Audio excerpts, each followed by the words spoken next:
are the same issues that we were dealing with 14 or 15 years ago. And they appear to be, some of them anyway, may be coming full circle, and we'll talk about that a little bit later in the presentation also. So why did we initially get involved in carbon sequestration? Was basically for money to help plant trees. Our federal budget was shrinking a little bit. Our tribal budgets were shrinking a little bit, and there was a meeting held in Post Falls, Idaho. Carbon sequestration was just one of the many options that was discussed as far as raising money to plant trees.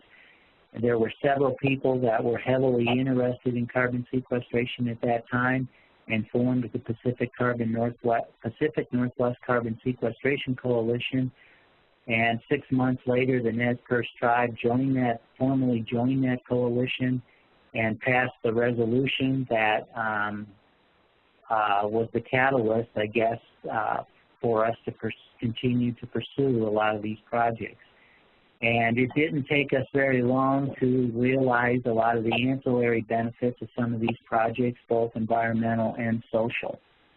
And the social, creating jobs for planting, the tubing, herbicide application to the trees, future thinning jobs, etc.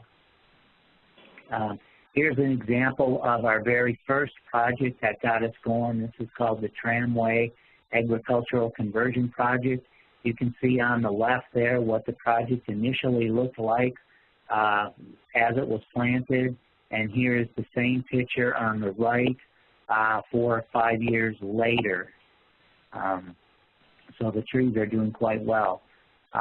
This project, as I said, was our initial contract, our initial project, and it was designed in a long-term project or contract for 50 years, an initial offering of $1.50 a metric ton, and it was going to be sequestering a little over 210,000 metric tons on that 50-year contract with an approximate value of $317,000, and the firm was going to pay us that lump sum up front before we started the project. So that deal eventually fell through, but we really started to see some potential there and was the catalyst for all of our other projects that followed, and we saw great potential with that.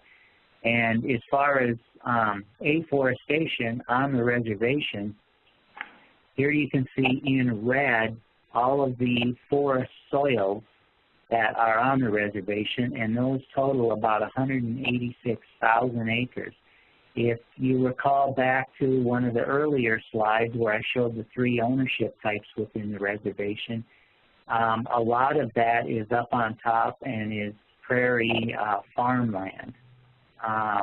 Most of these areas or soils that are in red that are already timbered are already tribal property. So there's huge potential for afforestation projects on the reservation. Once we started developing additional projects, we got into the reforestation and fire rehabilitation.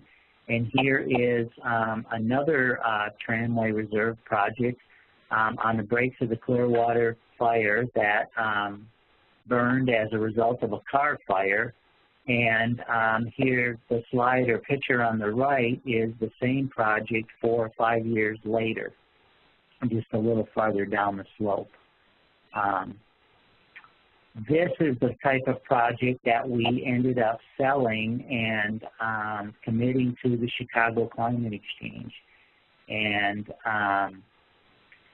that was it was a 7-year commitment for their commitment period of 2003 through 2010, and we signed that contract in 2007. So essentially, we had a 3.5-year contract for a 7-year commitment, and got paid for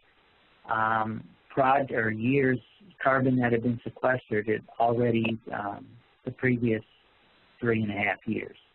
And that project consisted of several projects, both reforestation and fire rehab. As I said, they were vintage credits, and they were sold yearly, meaning that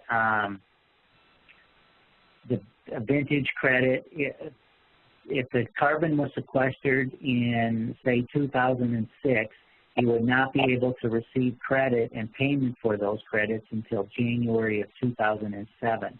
So the payments are received after the carbon is sequestered. Over the course of that 3.5-year contract, we received about $27,300 in income, so not a lot, but it did help educate us regarding how all of this works. And the reason I have that $27,300 start or asterisk there is because even though the CCX is kind of closed down now, our contract expired on December 31st of 2010, but there was language in there that allowed the CCX to trade the set-aside credits until June 15th or June 30th of 2011. And the set-aside credits is basically the CCX's answer to their insurance pool. So each year they set aside 20% of the credits that was available for sale, and they would set those aside in an insurance pool just in case something were to happen to the project.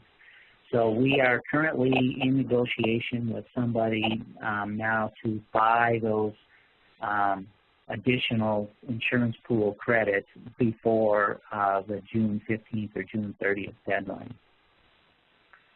So where we are now, and this is where we have been for the last several years, this is why some of the presentation I feel is a little dated, but we have 33 different projects covering 3,400 acres of land, sequestering about 21,200 metric tons.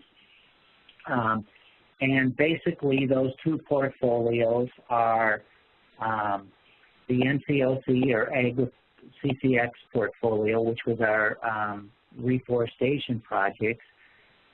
There were 24 projects total, covering 2,205 acres of land.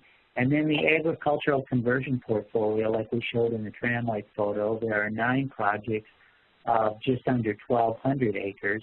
And interestingly enough, even though those were our first projects, those projects have never sold. So where would we like to be going?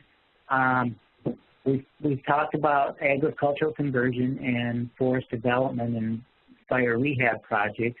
We would also like to start into improved forest management projects, which a lot of the registries are now focusing on. And we have some forest health issues up in that higher elevation tribal lands. A lot of root disease, a lot of scolitis beetles, a lot of climax species, and in some stands we have mortality exceeding growth. So we think that there's opportunity there to a great opportunity for improved forest management projects. And like I said, the game is changing. The CCX system is no longer in play, so we need to familiarize ourselves with some of these new registries, standards, and protocols, and find out how these registries or which registries will even work, or whether their rules will fit with the unique land management and issues and laws that face the tribes here in the U.S. and the First Nations in Canada. Some of these registries, I think, are not familiar with the unique ownership or issues that face tribes, and they unknowingly write rules that automatically preclude tribes sometimes from participating. I know that a few years ago we looked at CAR when it first came on, and they required permanent easements on all land that was enrolled in the CAR program. That automatically, at least